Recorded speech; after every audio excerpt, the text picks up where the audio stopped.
Our average last frost date is 12 days away, but our Zone 5 garden is already about 90% planted. Today I thought I'd take you on a quick tour of the garden, show you how our crops are coming along, and talk about some of the changes that are taking place as we get closer to our last frost date.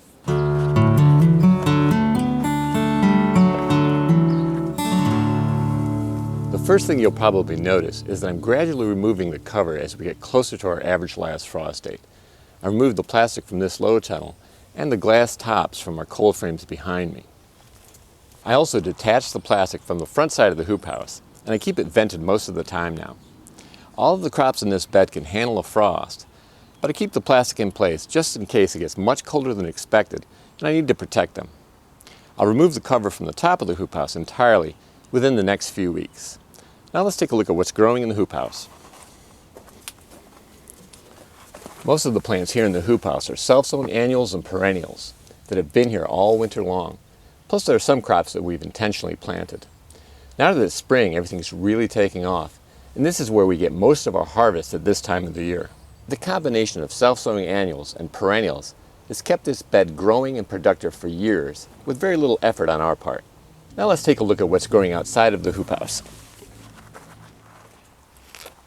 Our first stop is this compost bin, where I planted red Norland potatoes under 6mm greenhouse plastic in mid-March.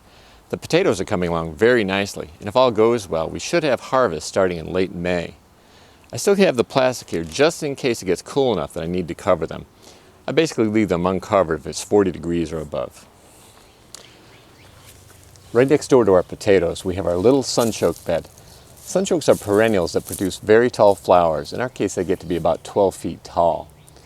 We cut back the flowers after our first frost in autumn, and then we start harvesting the sunchoke tubers, which we harvest through fall and winter. Right in front of the sunchoke bed, we have our blueberry bed, and the blueberries are just starting to bud. There are also some strawberries growing in the understory of the blueberries, as well as some volunteer mosh. Now let's go take a look at the first of our 2 hinge low tunnels.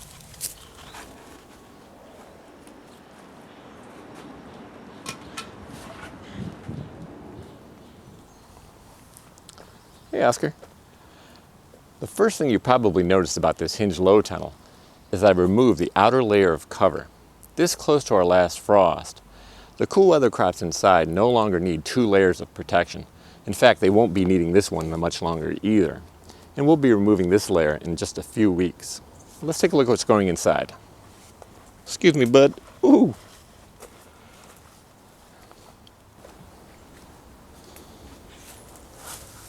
Like the hoop house, this bed is planted mostly with perennials and self-sown annuals. The perennials include French sorrel, good King Henry, sea kale, and Sylveta arugula. Self-sown annuals include mosh and claytonia. We also intentionally planted some annuals here, including lettuce, spinach, carrots, and radishes. It's a little breezy today, and I don't want the wind to catch this low tunnel like a sail, so I think I'll close it a bit before moving on.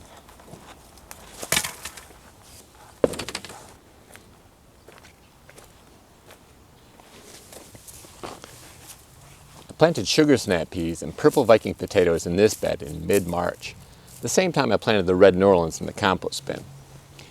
The red Norlands will be ready in late May and June, but these take longer to mature, and we should be harvesting them by June and July. I like to plant potatoes in a way that gives a succession of harvests, rather than harvesting all of our potatoes at one time. This way we're able to eat fresh potatoes from the garden over an extended period of time. In this case, we get a succession of harvests, simply because the purple Vikings take longer to mature than the red Norlands, which were planted on the same day. We'll start harvesting the sugar snap peas in May, and that harvest should continue through July, about the same time we're ready to pull the last of the potatoes. Right next to our little bed of purple Viking potatoes and sugar snap peas, we have a 4x8 bed of cool weather crops. Many of these crops were here all winter long. Up until last weekend, they were protected by a double-layered hinge low tunnel. This is a polyculture bed with a wide variety of unrelated cool weather crops, including lettuce, spinach, claytonia, garlic, sugar snap peas, kale, and arugula. Now let's take a look at what else is growing in this keyhole bed.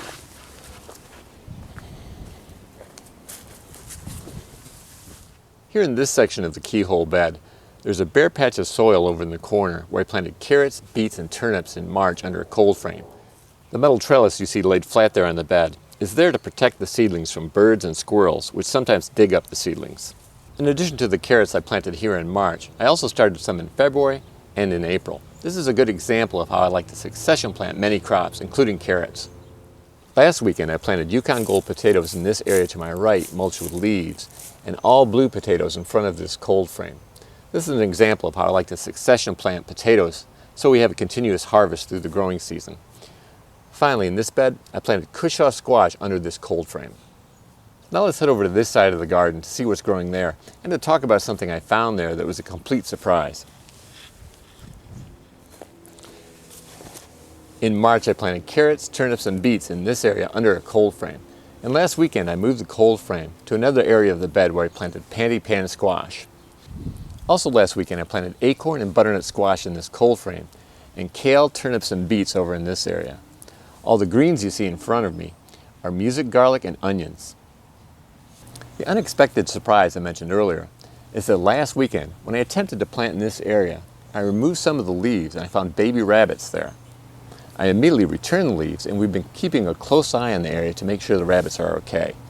One sign that everything is okay is that the mother rabbit does visit regularly, and of course we're keeping Oscar away. Our hope is that in a few weeks the rabbits will be mature enough to move on, and if they help themselves to some greens, that's perfectly fine. We have plenty.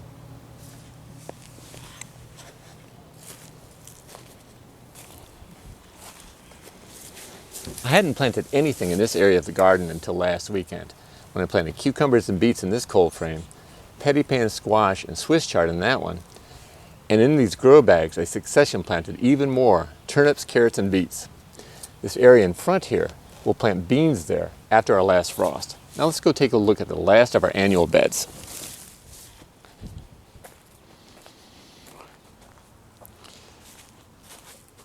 This low tunnel was protecting cool weather crops on another bed until last weekend. I moved it here so I could plant zucchini early. I also planted, you guessed it, carrots and turnips, and Swiss chard. And we also have elephant garlic growing in here that was planted last fall and is doing very well. Before closing our tour, let's go take a look at some of our favorite perennials.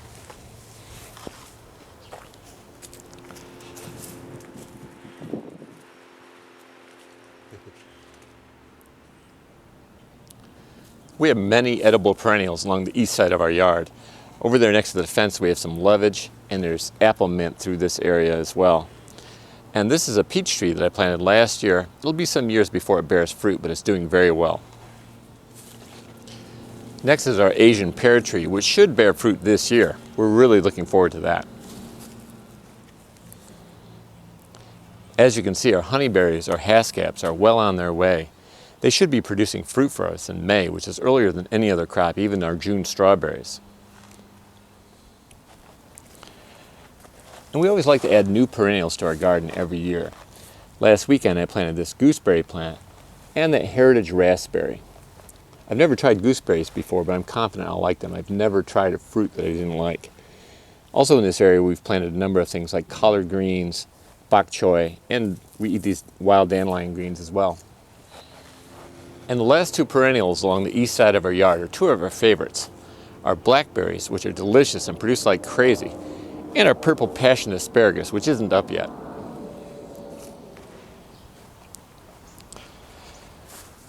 The last of our perennial fruits are on the west side of the garden, where we have our tri-star strawberries in this little bed, and we have grapes and raspberries on the western fence. I hope you enjoyed this quick tour of our spring garden. Though our last frost is still 12 days away, we're already done with 90% of our planting. The last of the crops will be planted in May, after our last frost, and will include tomatoes, peppers, eggplants, sweet potatoes, and beans. If you enjoyed this video, please give it a thumbs up. And if you haven't already, please subscribe for more videos on how to grow a lot of food on a little land without spending much or working harder than you have to. These take longer to mature, so we should get a harvest from the red New Orleans in May and June, and these we'll get a harvest from in June and July. I like planting potatoes in a way that we get a